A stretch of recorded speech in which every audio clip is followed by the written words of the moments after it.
Hello,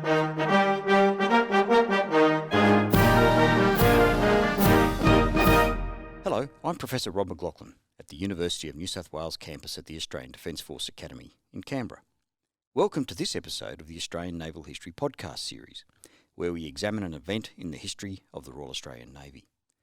The Naval Studies Group at the University of New South Wales is supported in this series by the Royal Australian Navy, the Australian Naval Institute, the Naval Historical Society of Australia, and the Submarine Institute of Australia.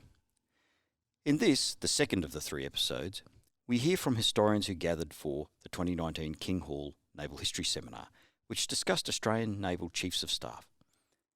Their collective work will be brought together in a future book entitled Australian Naval Leaders. The seminar was held at the Australian Defence Force Academy in June 2019. This episode deals with the Chiefs of Naval Staffs who successively led the Royal Australian Navy during World War II and in the early years of the Cold War. The discussion is led by Commander Alastair Cooper, and the panel consists of Lieutenant Commander Sam Fairall-Lee, Sub-Lieutenant Thomas Fathers, Dr. Greg Gilbert, Vice Admiral Peter Jones, and Commander Greg Swinden. Gentlemen, thank you very much for joining me.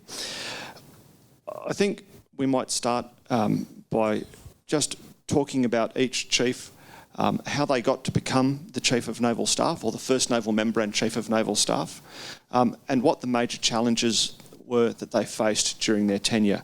And as we did previously, we'll head through it chronologically. So, Peter Jones, Admiral Collins was the first in this era. Could I ask you to talk about him, please? Yes, certainly. So John Collins was in the first class to graduate from the Royal Australian Naval College, so he joined in 1913. So he was the first Australian-born first naval member. He was also the youngest, and after Admiral Creswell, he was served for the second longest period. He had been, if you like, identified as the first Australian graduate to become the first naval member for some time. If you look in the correspondence, really from about 1941, 1942, when Prime Minister Curtin was keen for an Australian to head the Navy, that his name and his classmate Harold Farncombe were identified as the people to, as the two men to lead the Navy. And really that followed in terms of Collins's, I guess, preeminence was the fact that he commanded HMAS Sydney in the Battle of Cape Sparta. Both Collins and Farncombe had been task group commanders, and Collins first and then Farncombe second in terms of commanding the Australian Naval Squadron in the Pacific War. And their careers, as been indicated in the previous podcast, had been managed, if you like, to give them experience in terms of both staff training, but also experience in the Admiralty. Collins had been in the Admiralty in the 1930s in the Plans area. He had been Assistant Chief of Naval Staff in Navy Office in Melbourne at a critical time in the lead up to and at the commencement of the war. The way circumstances played out, that the admirals both in the Fleet and Navy Office were ill, and essentially Collins was running Navy Office at the time of declaration of war. And as a byproduct of that, he actually developed quite a very good working relationship, and which was to go to a personal friendship with Menzies, when Menzies was Prime Minister in the first iteration, and of course coming back in 1948, Menzies was there again as Prime Minister. Thank you. Can I just get you to talk a little bit about what the big issues were during his tenure? So there's probably two bits to that. One was the environment. So the environment was, in terms of the fleet, it was largely war-worn, and also it was the era of the atomic age. And what sort of navies do you have in an atomic age?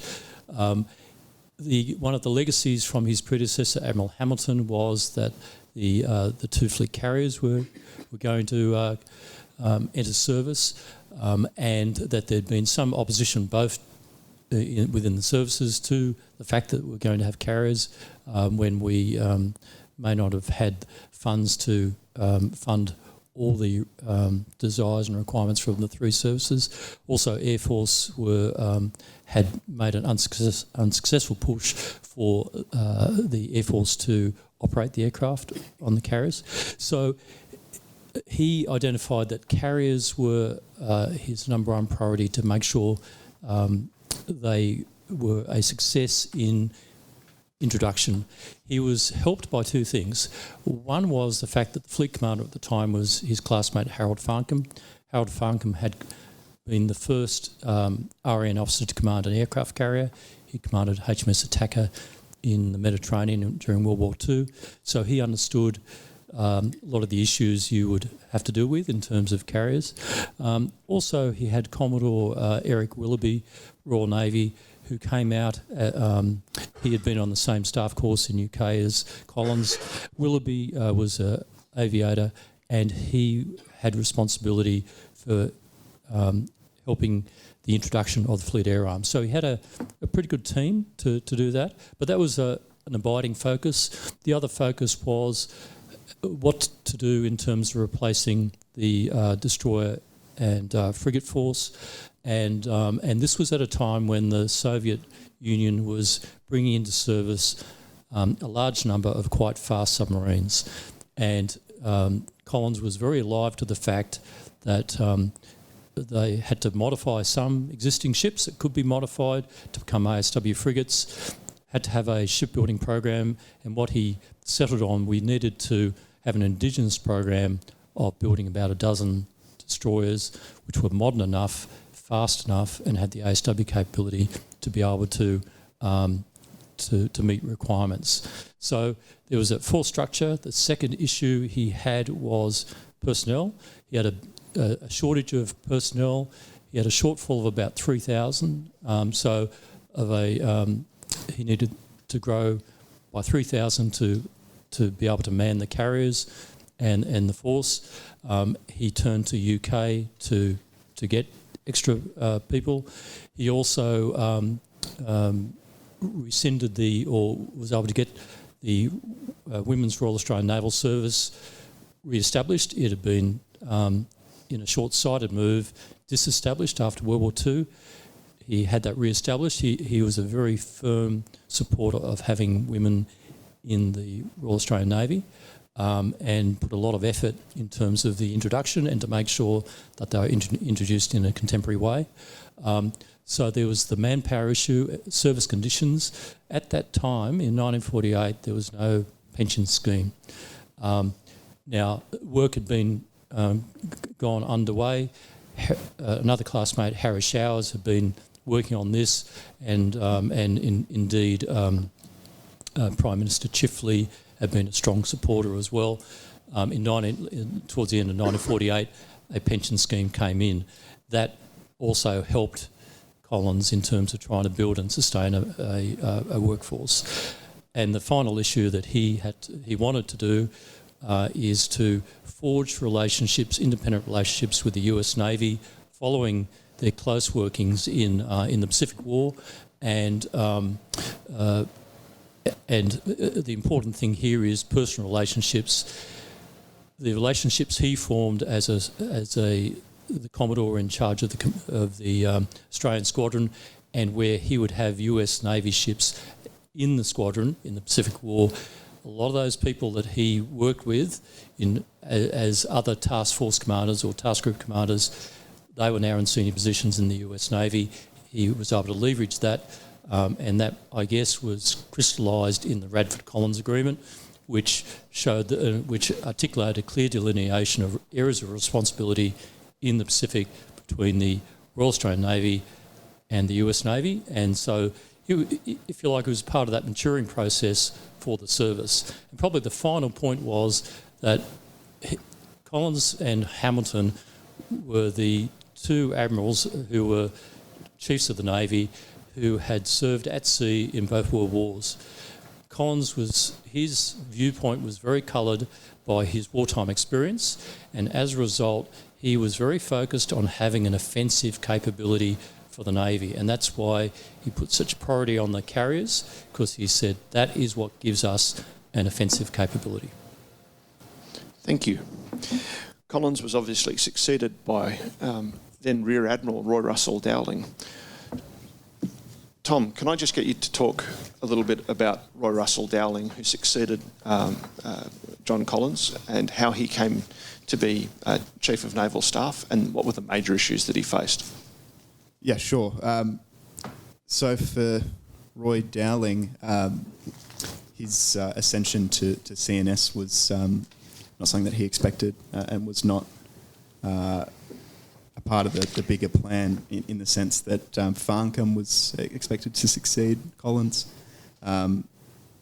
Following Farncombe's resignation, the Navy was left with a lack of officers potentially who could take over from Collins. It was Collins' idea that he would stay on in the position until a suitable replacement could be found. And alternatively, they were floating the idea that another exchange officer might be brought from the UK, which is not something that would have gone well over with the government at that stage, who was seeking to have that image of having an Australian officer, an Australian educated officer, as a professional head of the Navy. So in the end, Dowling was selected as CNS, which again is not something that he would have expected. There were some issues that he faced which were much similar to what Collins was facing, obviously. Manning being probably the key issue. Certainly in Dowling's own assessment, Manning was considered to be his key concern throughout his tenure, in the sense that unemployment was very low, and as such, the desire for people to get into the Navy was less than what had been. Following on from that, conditions of service were seen to be an issue by Dowling as well, in terms of accommodation for personnel, which he considered a lot of establishment accommodation to be decrepit and not suitable for any Navy personnel, and that their pay wasn't sufficient either to keep them interested in re-engaging. But potentially the biggest strategic question and problem for Dowling and for the Navy more broadly was the idea that they were being pulled in two different directions at this stage, between the Royal Navy and the US Navy, particularly following this declaration from Menzies that from now on, naval technology was to be built to US standards. We were seeking great integration with the US Navy.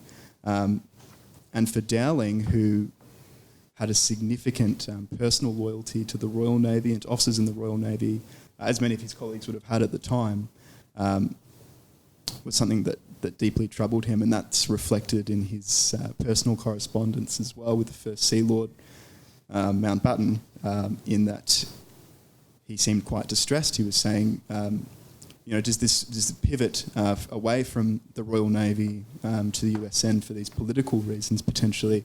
Does that make us any less faithful friends of the Royal Navy, or something to that effect? So it's something that troubled him quite deeply personally as well. So I would say those are certainly the primary issues facing Dowling. Thank you. And that push towards a Royal Navy, from the Royal Navy to an alignment with the United States Navy, is something that probably takes us quite neatly over to his successor, Admiral Burrell. And Jack, I'm just wondering if you can talk a little bit about how Burrell came to be chief and what his major concerns were. Thanks, Alastair. Yes, certainly. Admiral Burrell followed a career trajectory which was quite common for naval officers, especially seagoing ones, as you would expect. He joined the Navy in 1918, and a succession of sea postings, very little time ashore, but perhaps no less time ashore than his contemporaries. And at the time that he was selected, he was fleet commander, and he was fleet commander for the second time, and that was the first time that had happened. It was a surprise. It was a surprise to him, and no doubt would have left him wondering where exactly he stood as far as the future was concerned. But he also gave an impression that he wasn't particularly covetous of the position of CNS, And in his own memoirs, he recounts that when he was selected, he felt that he was too young and that he was in other ways not ready, that he was not really capable of dealing with the administrative issues and the bureaucracy and in particular the financial aspects of it in a way that would allow him to prosper in the position. And I think it's probably fair to say that subsequent events at least bore that out to some extent.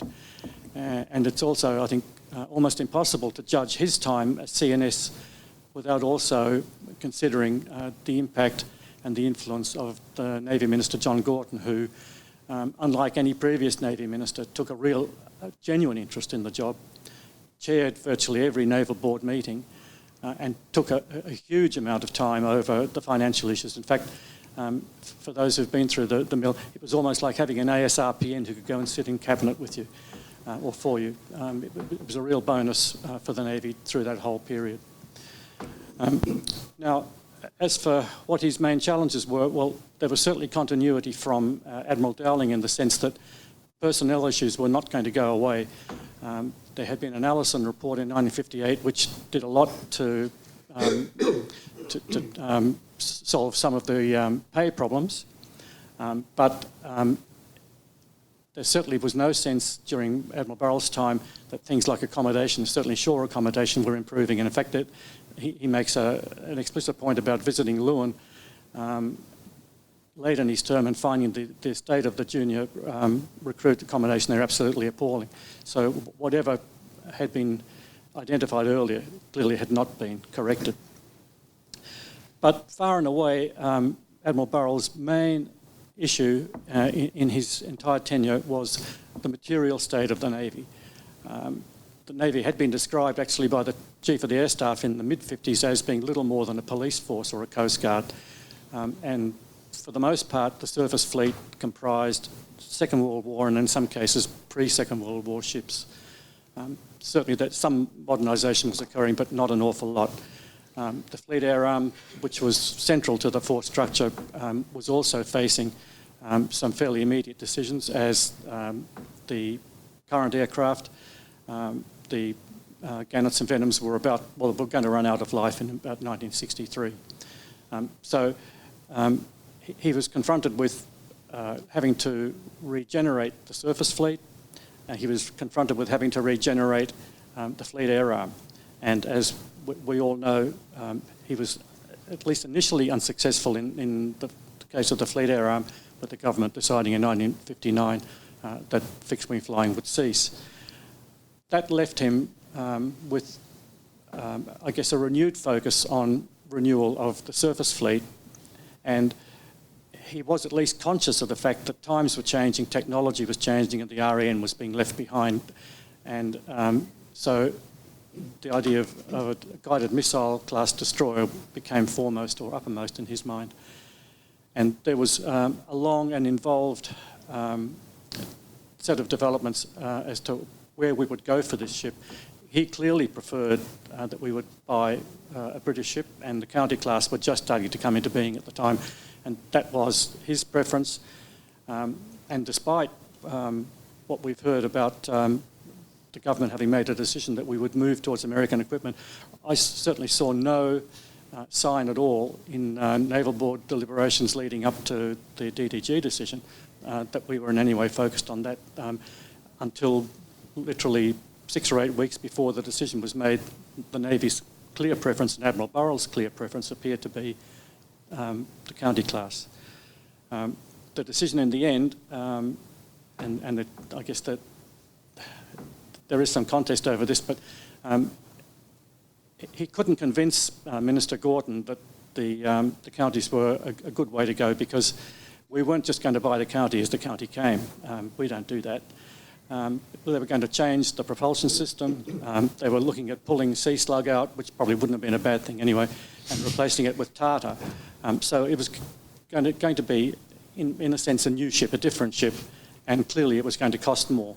So eventually, Prime Minister Gorton suggested to Admiral Burrell, and this is on an audio interview of Gorton that's available from the National Library. He said, you're trying to sell me a bastard ship. Go away and come back and give me a ship that I can buy that's got everything in it. And so Admiral Burrell came back and said, well, I think it's going to have to be the DDG. So that's how we got to go American. He had grave reservations about doing so, more because of the logistics and culture change impact than anything else. Admiral Burrell knew, the Navy knew, by then that Tartar was probably a much better missile than Sea Slug, because Sea Slug was being trialled in Woomera, and we had access to some of the results of that. So they were the main issues confronting him. There were other aspects of the surface force as well, which we can go into later, I guess. Thank you. Admiral Burrell was succeeded by the owner of some of the most spectacular whiskers ever to have served in the Royal Australian Navy, from Vice Admiral Wilfred Hastings Harrington. Greg, I'm just wondering if you could talk a little bit about how Admiral Harrington came to be CNS and what challenges he faced. Right. Admiral Arch Harrington was a character, but also, I would say lovable character, and most people who knew him would say the opposite. He was a bastard. And but he had joined the Royal Australian Navy College in 1920. He graduated. He was, he was an excellent professional officer throughout his whole career. He served throughout the interwar period, into World War II, excelled, was obviously one of the people who was going to be a leader, a future leader. After the 1950s, he was given command of one of the carriers. He was fleet commander when Admiral Burrell was in charge. And in 1962, he took over as Chief of Naval Staff. So his development would be the classic development of a senior naval officer in Australia at the time. And he excelled. He actually, as a chief, he could make decisions and implement things as well as anyone, if not better. Right? But he recognised very early that his training was as an operational level thinker. He had gone on an Imperial staff course, had that understanding of strategy, but he had never exercised strategic thinking. And he realised, being quite intelligent, although not an intellectual by any means, but being very intelligent, he realised that this is something he needed to do, understand strategy and get that right. When he took over, the work that Admiral Burrell did was actually proceeding well. And in fact, Admiral Burrell suggested that he was a good man to take on and keep on pushing the projects that Burrell had initiated. And he did that. And despite quite a few difficulties with the integration of DDGs and American training and culture into the Australian Navy, he managed to get that through. He helped introduce the submarines, Oberon-class submarines, and there was a whole string of other things, mine warfare, you name it. He did not initiate these jobs, these material acquisitions, but he made sure they happened. Unfortunately, during his time, there were some major disasters, and the Voyager disaster is obviously one of them. Now, his reaction, which I won't go in too much into the Voyager disaster, but his reaction was that he thought it was evidence of the decline of officers in the Royal Australian Navy, the way they were selected and trained, and the way that teamwork, because it wasn't just the officers, it was more people, but the way that teamwork did not work on some ships. Anyway, that was his view, but a lot of people didn't like the way he stood aloof and protected the Navy. Anyway, that's all beside the point. The main point was that he realised within a short amount of time that he was an honest professional, but his views were not necessarily the solution that the government listened to. So if you wanted professional naval advice, the obvious thing would be to ask the Chief of Navy. in fact, the government at the time relied on lots of other sources, and they were all as good as each other to the government. So there was a view that, and Admiral Harrington's view, was that if you listen to the wrong information, it's as good as being lied to. And he suggested that some people were liars, some people who advised government were liars, perhaps they just gave their alternative views. But as an example, one of the advisors to the Liberal government, it was Menzies at the time, was a ex-Liberal politician who was an ex-POW during World War II, army background. And of course, these are the type of people you could listen to as an alternative to the Chiefs of Staff, Chief of Navy being one of the Chiefs of Staff. In the past, in the 50s and before, the Royal Navy people, or the Chiefs of Staff back in the UK, gave an option to the Australian government for an alternative view. So if you didn't like the view of your own chiefs, you could go back to the Brits and say, well, what do you think, you know? And they generally had people who were somewhat senior, more experienced. The problem is that in the late 50s, those chiefs in the UK lost all credibility. Within England, they lost, or within the UK, they lost credibility, rightly or wrongly, probably wrongly, but the government in the UK didn't trust them. The government in Australia wouldn't trust them, and there was a big gap in policy. So, times were changing was one of the things I've written in my draft paper. And Harrington was there from 1962 to 65. Times they were changing, not in the way that they were all hippies or anything, but the whole society was changing. There was missiles, space race, all those things which the Navy had to actually take on. So Harrington thought this was something that needed strategic vision and a real management of that change. It was one of, if you want to talk about a major transition, it was one of those times of major transition. So by the time he left in February 1965, he had realised that he had pushed everything he could, he had made every change he could, but there were fundamental problems at the strategic level within the Navy that needed to be addressed. So his Halldown Report, which is what, for those who don't know, every Chief of Navy, when they leave, does a little report saying this is, my outlook, this is where we're going, these are the things I haven't addressed. His Holddown Report was 5 major criticisms of the strategic thinking within the Royal Australian Navy. And I think that those 5 points are actually what he couldn't tackle. And those 5 points are really ongoing strategic issues for Navy from that time, before that time, and since. Some have been changed totally from the 60s, not necessarily solved, whereas others have been just left in abeyance.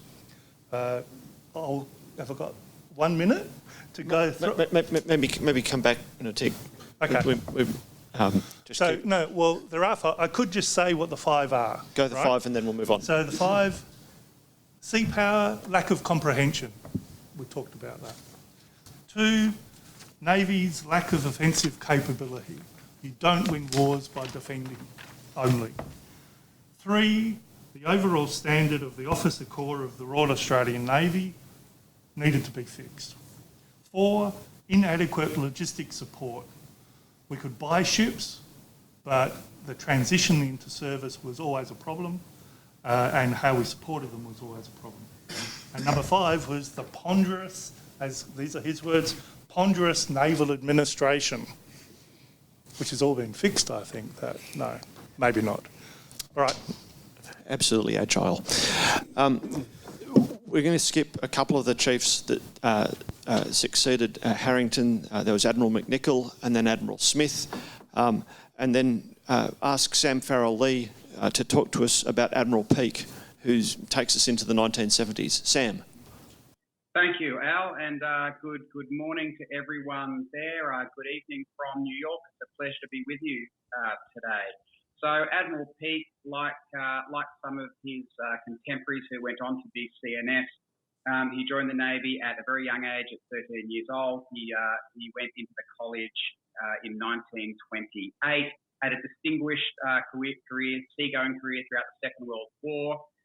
He served in HMAS Hobart at the Battle of the Coral Sea, and then he was on board HMAS Australia. He was on board Australia both at Leyte and at Lingayen Gulf. Both at Leyte and at Lingayen, Australia was a victim of Japanese kamikaze attacks. Quite significant casualties taken. At Leyte, Pete was standing next to Captain DeShano, who was obviously mortally wounded. Pete's experiences at both these battles impacted him quite heavily. He went on post-war to command a whole range of RN ships, commanded Trollhaven, Bataan, Tobruk twice. He was commended for his command of Tobruk by the Americans in the Korean War. That followed a couple of separate commendations for his World War II efforts. He commanded both of Australia's carriers, both Sydney and Melbourne. He served as Flag Officer commanding Australian Fleet. He served as fourth naval member, and importantly for Pete, he served prior to CNS. He served as the second naval member responsible for personnel. He had very deep interest in naval personnel, quite a degree of personal care for his sailors, and it came out of some personal tragedies. Back in 1946, he was in the UK to lead the Victory, the RAN contingent for the Victory celebrations, undertake a couple of courses in England. His first wife back in Australia, passed away during childbirth. He sought permission from the local Australian Navy authorities to return to Australia, and that permission was refused. That struck him quite deeply, and it was something that stayed with him for the rest of his life. In terms of Pete's personality, which is kind of important when we look at Pete as CNS, a couple of things kind of stand out. Firstly, he had a deep-seated cynicism towards politicians, towards very senior defence bureaucracy, and towards naval leadership. This had initially come to his attention as he was a midshipman at the Naval College, with regards to what he felt was being let down by government over the promises not to move to college, and during his time there, he'd go to Flinders Naval Depot. And this is something that stayed with him. He's reported on throughout his career as lacking a degree of tact. He was overly honest. He spoke his mind quite readily, and even did that to quite senior people. Second part of his personality and his approach to leadership, I guess, he's a very warm and amiable individual. He's very engaging, but he's also in a way quite difficult to work for. He's very confident in the current naval policy frameworks. You might say he's very concerned with meticulous staff work and with ensuring that these frameworks are followed meticulously, more so than perhaps you might expect as you get into the very senior ranks, looking at the applicability and the suitability of these policies and naval administrative arrangements towards the current environment. He didn't necessarily see things easily at that level. So you come to see it. You come to Pete as his CNS. It's late 1970. He's taking over from Bat Smith, who's been promoted. He comes into the job, and it would appear on the face of it he doesn't have much in terms of strategic vision. The big issues that confront Pete during the next 3 years are issues which are put upon him by the tide of events. And there's some very major issues that will affect Navy going forward for the next several decades. Looking at those, I guess, from top to bottom, he takes up the position of CNS 8 months after Sir Arthur Tang is appointed as the new Secretary for Defence. Tang obviously is a political expert. He's worked at the apex of government for quite some time. He understands how to deal with politicians. He understands how to network. He's very ambitious, and he sees a need for very significant change within defence. He wants to consolidate what is at this stage the defence group of departments, consolidate capability planning, bring the service chiefs under the authority of a new Chief of the Defence Force Staff. He's looking at centralising. Everything is about a holistic defence approach rather than separate services approach. This is quite challenging for the services and for the service chiefs, for Pete especially. He doesn't have those skills in how to engage in that political type of conversation, and he has faith, to the most part, in the current naval management approach, in the way that the naval board is working. So this is quite confrontational, and he's forced into a very reactive approach. He's reacting to the policy settings and to the intent and the objectives of Arthur. This is quite a difficult period for Navy. It's quite a difficult period for Pete. Secondly, you're looking at the strategic situation.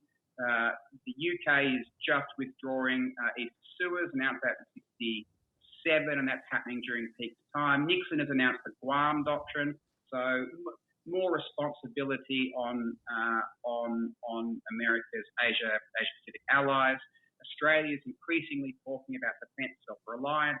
Forward defence is being seen as less relevant, and Pete has to deal with this. How does the Navy exist when we're looking at being more self-reliant in terms of defence? What are the impacts for Navy? Initially, he thinks this is going to work okay. He believes in self-reliance, and he thinks that a strong maritime force can be the core of defence self-reliance. Australia is a maritime country. Pete really gets that. But things begin to change, and especially following the election of the Whitlam government in late 1972, you see Tang starts to implement some of the Whitlam government's strategic policy. And there are some big changes here. The 1973 strategic basis paper comes out and says that Australia is unlikely to face any strategic threat, any strategic pressure in the immediate future. We start talking about concepts like warning time and core force, so less of an investment in defence. There's less of a priority for the Whitlam government in defence as they look to more of their social policies that they're trying to implement. Pete has some issues with this. He's looking at the strategic situation, the Guam Doctrine, the UK pulling out east of Suez, and at the same time, the Australian government is saying, well, we're putting less focus on defence. That doesn't really make sense to him, but at the same time, he's not really sure how to effectively engage and have that conversation. Comes even more to a head when you look at funding, and the 1973 defence budget impacts Navy very significantly. 6% reduction in personnel strength, 25% reduction in the flying strength of the fleet air arm, 20% reduction in fleet steaming time, decommissioning of ships, cancellation of projects, especially projects that are very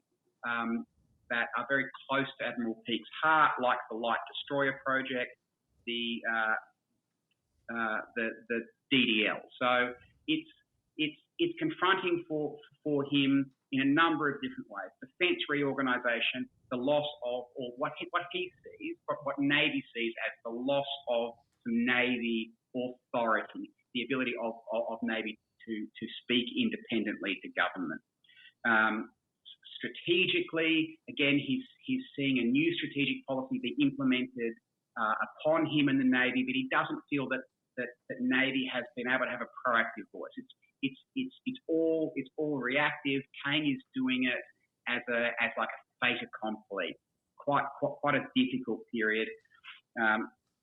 Obviously, with the defence budget, that's something Pete takes quite personally. He considers resigning probably at least a couple of times, especially when it comes to the cancellation of the DDL project, which Navy has put quite some effort into. And I guess in the cultural sphere, you're seeing following the earlier Voyager tragedy, where Navy had to look at not just being, I guess, a bit of a law unto itself. It had to know how to engage with government very effectively, to be a servant of the people, and it was learning those lessons in a difficult way post Voyager and the Royal Commissions and everything that brought out. When it comes to peacetime, you're seeing a similar type of thing going on when it comes to Navy operating within the defence bureaucracy, rather than Navy being this purely independent service, being able to do its own capability development to speak with a naval voice to government. Suddenly, it's about Navy being part of this bigger, this developing behemoth of the defence program, and it's not something that Pete really knows how to deal with very well. So you can see from his perspective, this is a very challenging time. From the Navy's perspective, it's a very challenging time, and the way in which Pete, I guess, is challenged and struggles a bit in how to deal with this has some relevance for future Chiefs of Naval Staff as well. A number of people have mentioned the difference between seagoing officers and I'm not sure if the term is fair, but political admirals, the people who are actually heading up the service. And I think here it's interesting to reflect on the difference between command and influence, the difference between operational or military strategy and national level strategy, and then to think about the relationships and the character and type of relationships that are required in those different roles. Peter Jones, I'm just wondering if you can talk a little bit about the relationships Collins had and the nature of them, and the way it either enabled or prevented him from being able to achieve what he did during his time. Certainly. So I think what we've learned so far is every First Naval member, Chief of Naval Staff, has had a unique set of circumstances. That was very much the case with John Collins. So as I mentioned, he had a relationship with the Prime Minister from his previous time in Navy office. He was coming in with a lot of expectation, so he was the first of the Australian born officers to take command. Sir Frederick Shedden, who was the Secretary of the Department of Defence, he was very keen for Collins to come. He saw Collins as a new young broom and part of the new generation. So so while Hamilton and Hamilton's predecessor had difficult relations with Shedden, Shedden was well disposed to Collins before he even arrived. The Argus newspaper said when Collins arrived, they said he has great ability and also a remarkably attractive personality, which has won him hosts of admirers both in and outside the service. Collins was unique in terms of he was a national figure who was Chief of Navy. He was a national hero from World War II. He was more well known than any of his other counterparts in the other services. So in the Army, it was Lieutenant General Sir Vernon Sturdy, and Air Force was Air Marshal George Jones. Now, both of those officers were three-star officers.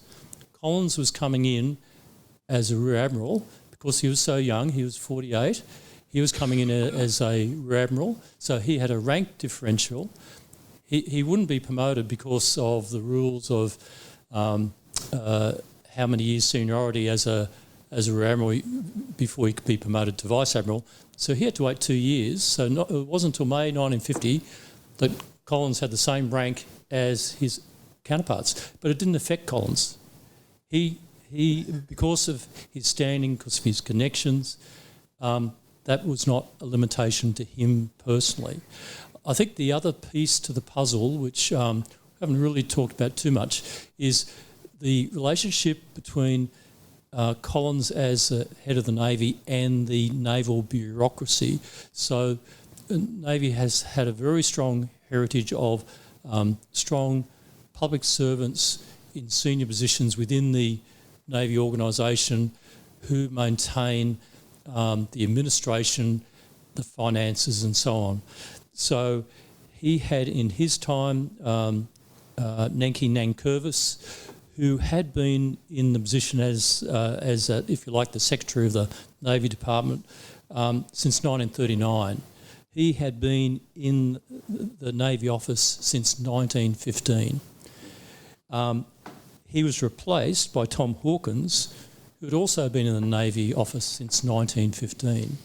Now, some of Collins's predecessors had a very prickly relationship with these two prickly people.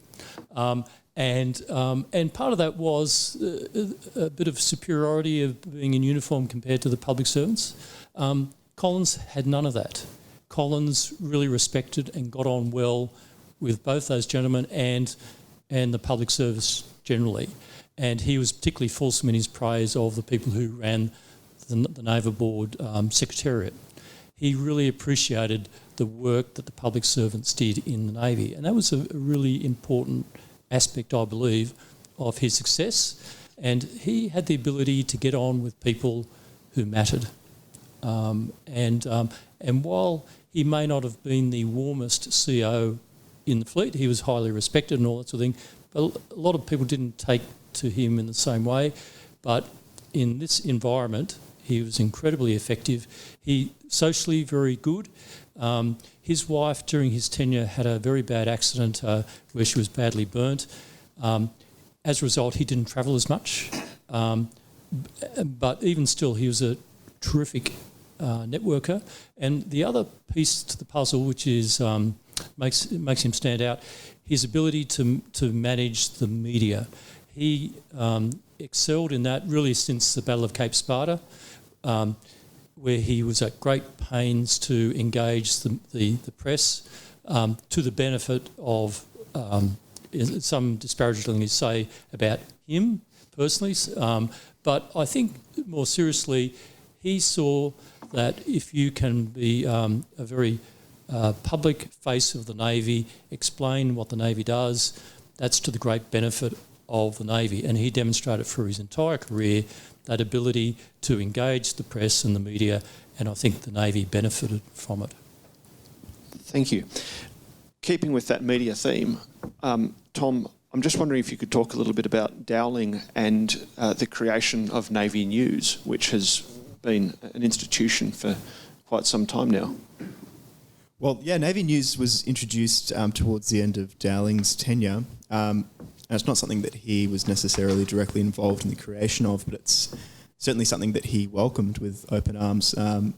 He had a message which was included in the first issue, and he spoke about a lot of things which sound quite relevant to us today in the Navy, where he talks about how important it is to engage the families of naval members as much as it is to engage those members themselves with what the Navy's doing and why that's important.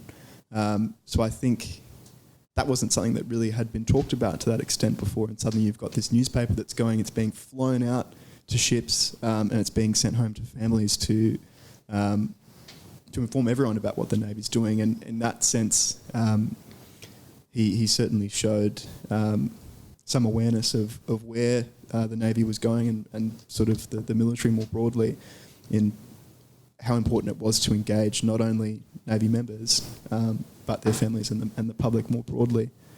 I think that was quite an impressive development. Thank you. Jack, looking at Burrell, I'm just wondering if you could tease out a little bit more the implications of the DDG purchase and whether there was any appreciation of the momentousness of that decision and the implications for every single part of the Navy.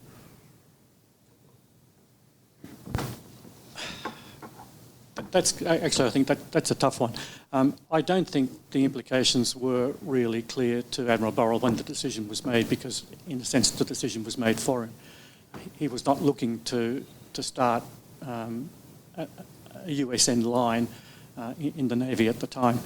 And he was certainly aware of the difficulties that would emerge once he had.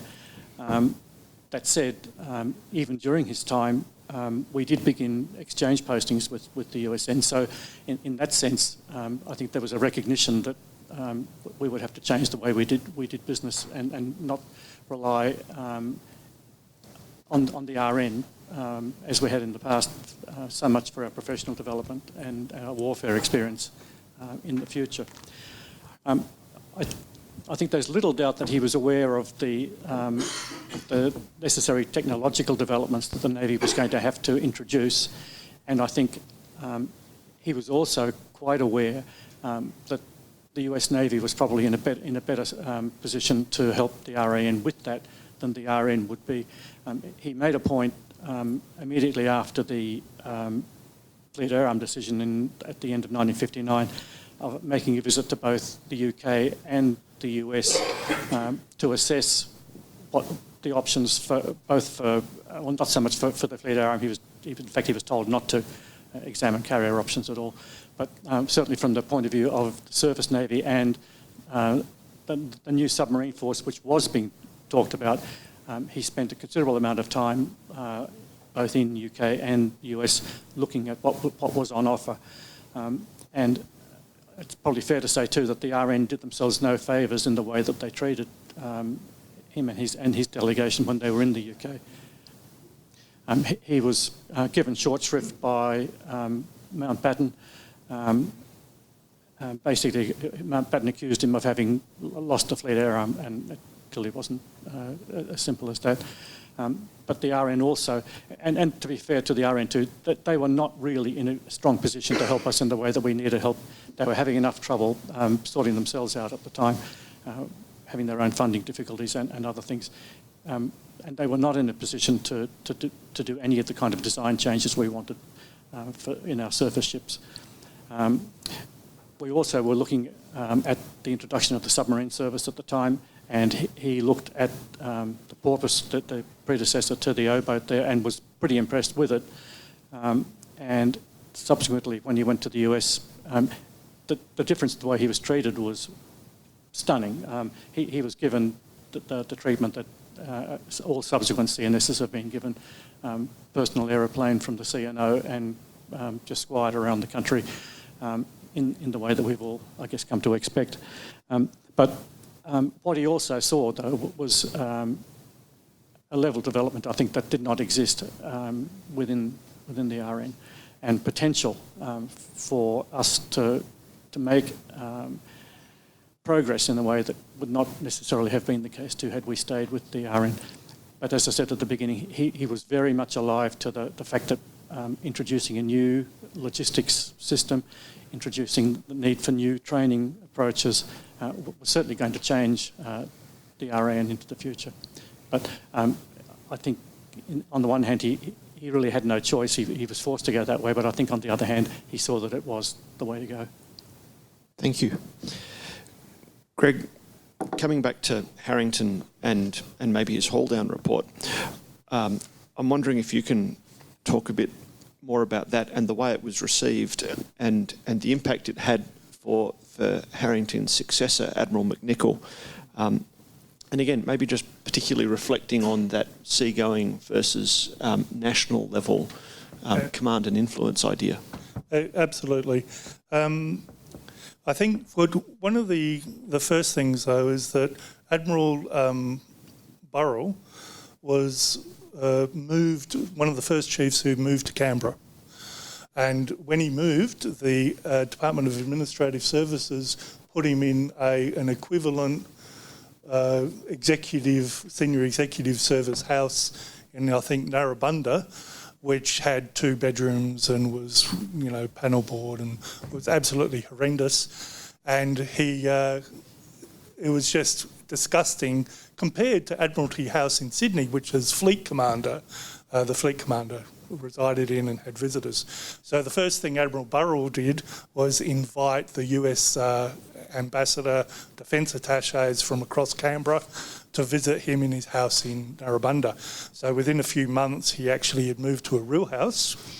But that shows the type of situation that was involved in the late 50s, early 60s in Canberra, where they didn't want defence people interfering with the day-to-day machinations of the government. Now, when Harrington took over, sorry, I'm getting to the answer. When Harrington took over, I said that he thought people were, a problem, but really, he was out of his depth as far as the political machinations of the government were involved.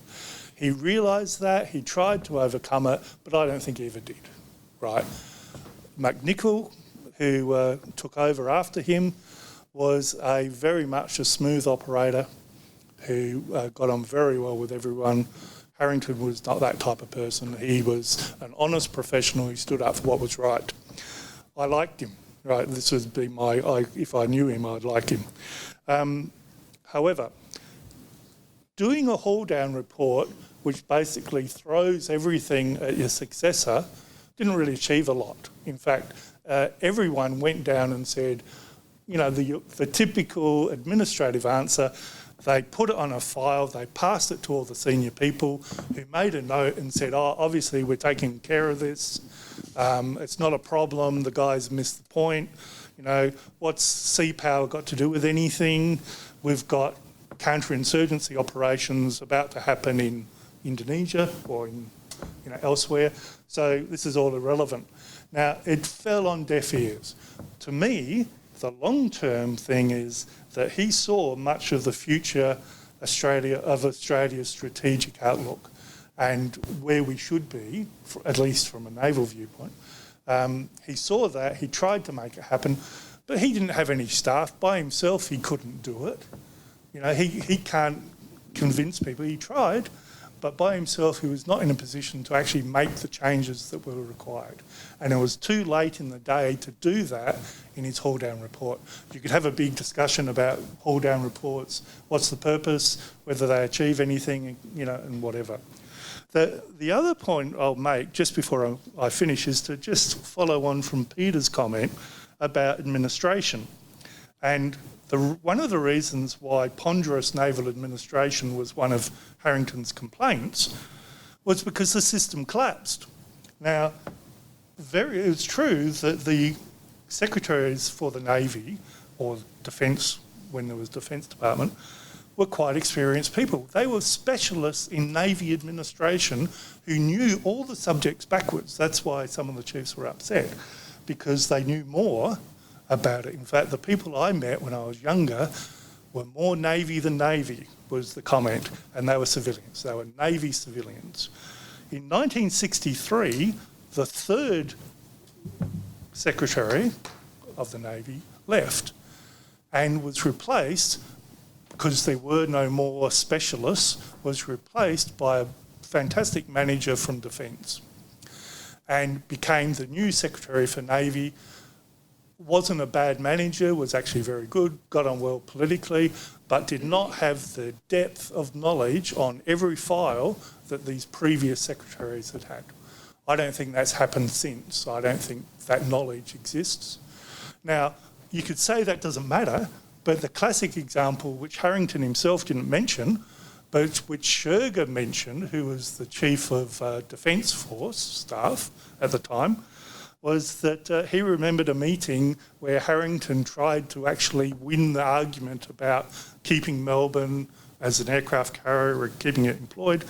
And he nudged the Chief of Army, or the Chief of General Staff at the time, and the Chief of General Staff stood up and said, expressed the view that, is it true that the Navy's changed its mind from 6 months ago? And then pulled out the record that showed the Navy had argued totally the opposite 6 months previously. Now, that would never have happened when you had these specialists of naval administration, because they knew what the Navy had argued. But that embarrassment that was caused in this meeting led to major problems for the Navy, and it happened all the time for Harrington. So, the system not working, it had collapsed. The administration was swamped, and that was another thing of modernity. back in the 50s, you would only get a small amount of correspondence. By the early 60s, that correspondence was swamping people. And perhaps you couldn't memorise the files. I don't know. Anyway, that's just one viewpoint. Thank you.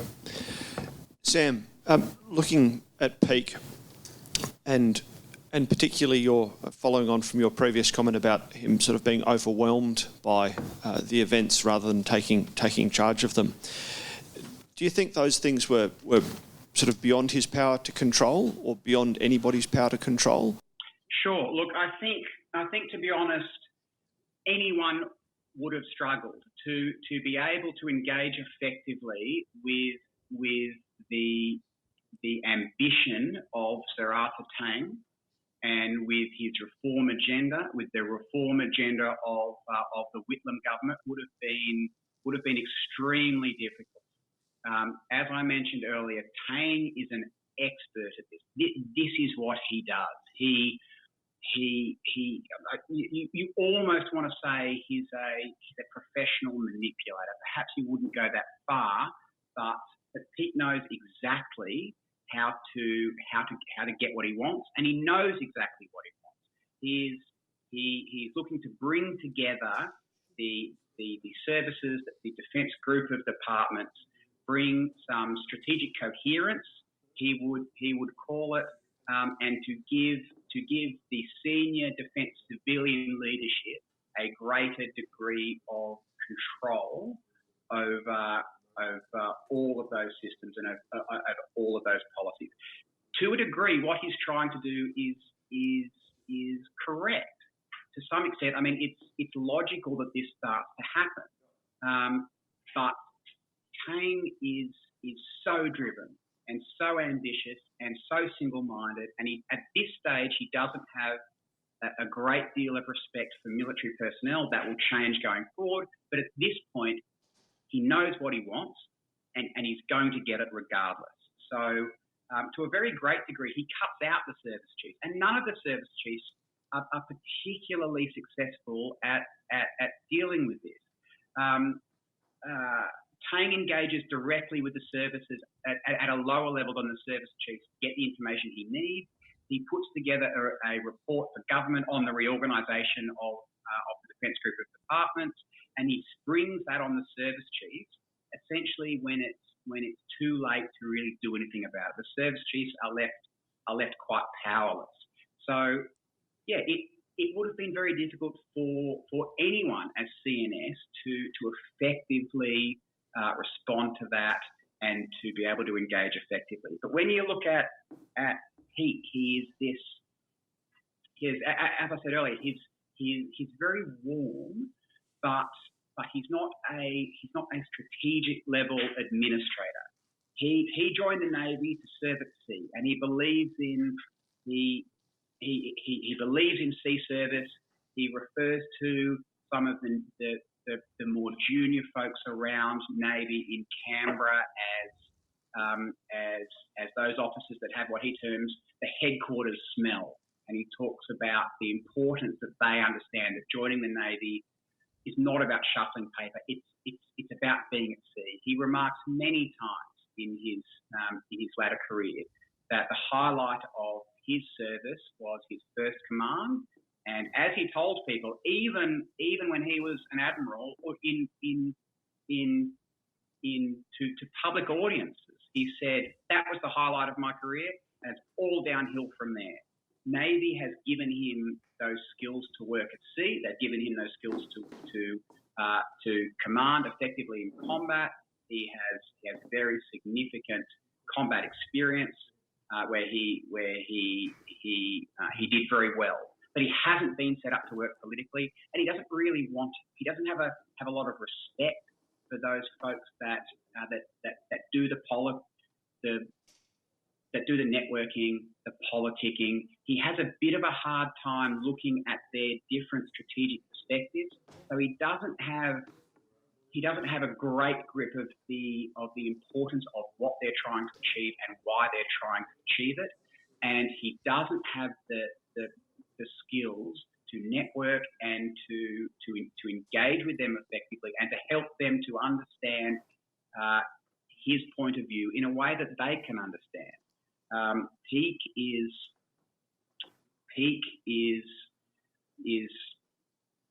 CNS at the wrong time, I guess you might say.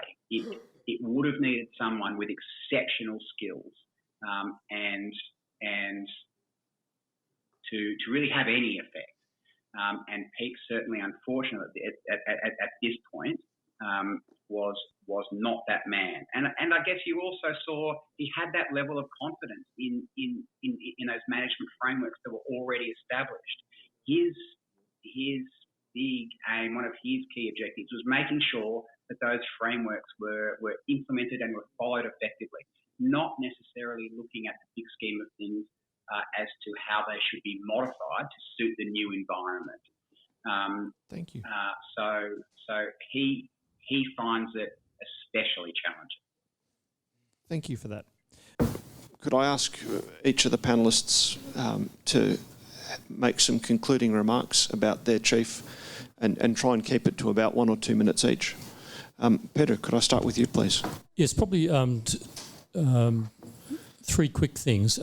One is with the great technological changes going on during Collins's tenure, particularly in regard to aircraft carriers and getting the introduction of aircraft carriers, he had to deal with changes about whether the aircraft could fit with the advent of jet aircraft onto our sized carriers and the delays with Melbourne and the angled flight deck. One of the things that comes out when you look at Collins's performance was he was prepared to wait before he told government all the twists and turns of that until he had the information in a manageable way with some options. So he had the confidence to not withhold information, but just wait until it was packaged to then to be able to present government, okay, so here's where we are now. So I think that demonstrated confidence he had as a service chief. That's one. Second one we haven't really covered, but very briefly, in terms of Korea, where Sydney had a deployment, extremely successful deployment of a carrier, and also he had to manage the destroyers, where he had a situation where the new destroyers Anzac and Tobruk were delayed in entering service because of complications and teething problems with their fire control system. He had to manage the older tribal class destroyers staying in theatre. He would go up, talk to the crews about the prolonged deployments and so on. So he was quite good at managing scarce resources for the operational effect. One thing he did miss, he wasn't that keen on Sydney going back, and because he thought there could be some other conflict in that Cold War scenario. So I think they're two major things, but I think overall he was a most impressive Chief of Naval Staff, and all the promise that people had in him through his career was realised. Thank you. Tom, any summing up comments about Admiral Dowling? Yeah, so the point was made earlier about seagoing officers versus officers who are potentially more politically savvy. And I think Admiral Dowling potentially saw himself or fancied himself as a politically savvy officer. I don't think that's untrue. And I think his very close relationship with Mountbatten, as well as his good personal relationships with a number of officers in the USN, certainly helped to maintain our relationships with those countries during this time. There was certainly no backward movement during those years. And I think it was summed up best earlier in the idea that one of his greatest achievements was holding down the fort more so. I don't think the Navy went backwards at all, certainly during his time. And I think there were a number of decisions made during Dowling's time which set us up for success in the terms of the way that we were able to reconfigure into that world of guided weapons and moving away from the concept of Navy operations that we had in Collins's time. I think it was Dowling who sort of began that transitional away into the Navy that we saw certainly in the 80s and later. Thank you. Jack, looking at Burrell, do you have any concluding remarks? Thanks, Alastair. Yes. One thing I'd like to say is that perhaps to a degree that was noteworthy at the time, Admiral Burrell was actually a real people person. He was known for the care and attention he took about the people who served with and for him. And to what extent that actually influenced his ability to operate as a CNS, I'm not so sure. His greatest strength, I think, was that he came into the job recognising that the extent of the problem confronting the Navy as far as its material state was concerned, and immediately realised that there was no plan in place to do anything formally about it, and set about changing that. Perhaps the failing on his part, if it can be described as that, it was his own sense that he was not really the right person to be trying to get stuff through the bureaucracy. He was not a natural at doing that. He didn't network, as we understand the term now, very effectively. And for example, he actually wrote to the First Sea Lord at one stage and asked if the First Sea Lord would take up the RAN's case with Prime Minister Menzies when Menzies was visiting the UK, because he hadn't taken it up with Menzies himself. And I think his relationship with Defence Minister Townley was similarly distant. Townley actually began to invite the service chiefs to gather with him on Tuesday evenings when Parliament was sitting in his office for drinks. And Admiral Burrell attended 2 or 3 of these and then decided he had better things to do. I was critical when I first saw that, but in discussing it with both the Admiral's family and Sam Bateman as well, I discovered that he probably was entirely right to do so. Sherger was known for his drinking and risque storytelling, and apparently those nights degenerated quite significantly. But he was not good at that. He also resented being questioned in committee about technical issues relating to the Navy. He considered it to be an impertinence to be questioned, and questioned he was, in particular by Sherger, both as Chief of the Air Staff and as Chairman of the Chiefs of Staff Committee, who never let a Navy project go through without severe questioning. So I think, as I indicated earlier, there's a lot that we can thank Admiral Burrell for in his time, but I think we also need to keep in mind that he would not have achieved all he did, I think, without the guiding hand of John Gordon beside him. Thank you. Greg, could I ask you for some concluding remarks on Admiral Harrington? Yeah, just to sum up, I think the role of sea power in Australia's strategic planning was something that Admiral Harrington obviously felt was the most important part of the Chief of Navy's or Chief of Naval Staff's job.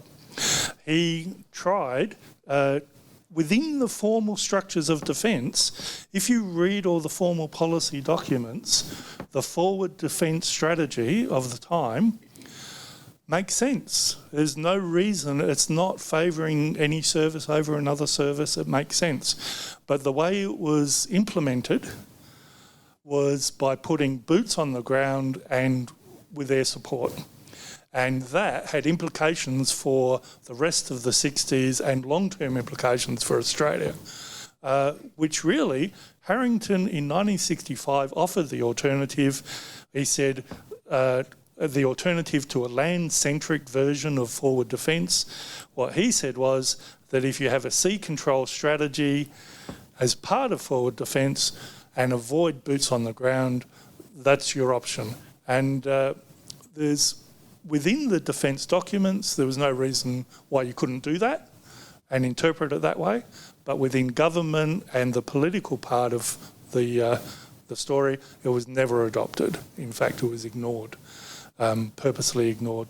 So I think it's like a missed opportunity, and it's really Harrington should be better known as a person who really was a forward thinker, not necessarily successful at it, but he came up with his ideas. Well, restated the ideas, he didn't originate them. But anyway. Thank you. Sam, we'll keep trying. Do you have any concluding remarks about Admiral Peake? Thanks, Al. I guess concluding, I would just really mention a couple of things. As I've alluded to, Peak was CNS during a very difficult time. It was challenging for Navy. It was challenging for Peak professionally. He felt very much left out of the conversation because of those big holistic defence and strategic organisational conversations that were going on around him. When you look at this at that kind of strategic level, you see that defence is changing. Defence is going from single services working as stovepipes with very significant built-up expertise. So Navy civilians at the strategic level have a lot of knowledge. They understand how to do Navy capability. They've done it for many, many years, but Tang's trying to change that. Tang's trying to make this holistic, that all capability meets a holistic strategic objective, not a specific naval objective. Tang is introducing what would go on to become the Australian Defence Organisation, speaking with that one voice, and it's more than just defence as the military planning on how to win battles at sea. It is how defence works at a strategic level in terms of diplomacy and influence and strategic environment shaping and all these different things, which, as we've said, Peak struggled to see.